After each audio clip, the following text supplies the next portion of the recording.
Look across Western Australia's Midwest and Gascoyne regions, and you'll find a strange contradiction. Families face a severe housing shortage, yet they are surrounded by vast, completely unused public assets. In Geraldton alone, over 120 public housing properties sit empty and boarded up. On top of that, dozens of service-ready dirt lots, already connected to water and power, remain entirely dormant.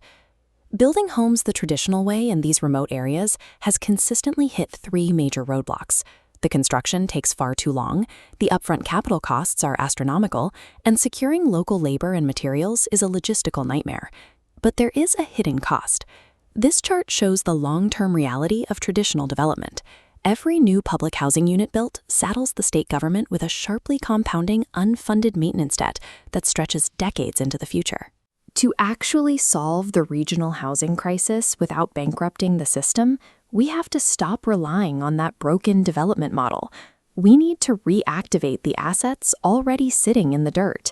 That is exactly what the Murchison Region Aboriginal Corporation, or MRAC, is built to do. For over 40 years, they have operated as a community-embedded housing provider across these specific regions. Their footprint is already massive, currently managing roughly 8 to 9% of all Indigenous rental housing in the area. They are not pitching a theoretical concept. MRAC has developed a ready-to-deploy, dual-action strategy to take control of these dormant state assets and immediately deliver homes to families who need them.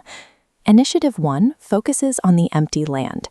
MRAC is taking 26 dormant, service-ready lots owned by the state and deploying 53 new homes directly onto them. To bypass local labor shortages and weather delays, these homes are built entirely off-site. They are manufactured in controlled environments by pre-qualified regional contractors. This off-site method aggressively compresses the timeline. From final council approval to turning the key in the front door, the process takes just 12 weeks.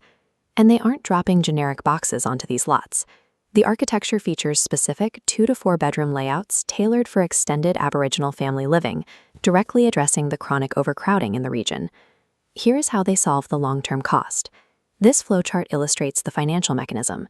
Instead of the state holding the bag, these new dwellings are transferred into the federal Housing Australia Future Fund, which provides First Nations availability payments.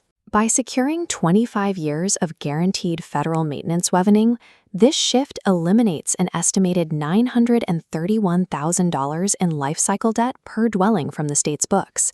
Initiative 1 puts roofs over heads in record time, delivers culturally appropriate layouts, and completely insulates the state from long-term financial exposure. Initiative 2 targets the rotting infrastructure. Rather than letting the state sell off the boarded-up public homes, MRAC steps in to salvage them. They deploy a pre-qualified panel of local Aboriginal tradespeople to rapidly restore these decaying properties to full safety and compliance standards. Using an established, tightly controlled project management system, they can take a property from an empty shell to an active tenancy in a matter of weeks. By using infrastructure that is already connected to the grid, Initiative 2 bypasses the massive delays of new construction entirely, instantly housing waitlisted families.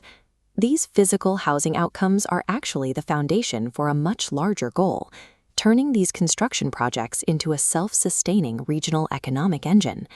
The procurement rules are incredibly strict. The strategy mandates a 95% local business participation rate for all work. When you force that much capital to stay local, you generate sustainable jobs, fund new apprenticeships, and create critical long-term traineeships for Aboriginal youth. As MRAC CEO Brodie Pearce explains, this framework finally gives the government a proven, actionable method to deliver on their national Closing the Gap commitments. The reason this works is simple. You cannot just consult Aboriginal community-controlled organizations. You have to empower them to design, build, and actively manage their own solutions. This graphic breaks down the ultimate financial metric. Because the money stays in the community, every single dollar invested in this system generates an estimated $2.60 in broad economic and social benefits. MRAC's blueprint proves that the most effective way to solve the housing crisis, eliminate state debt, and ignite the regional economy is to put the power back where it belongs,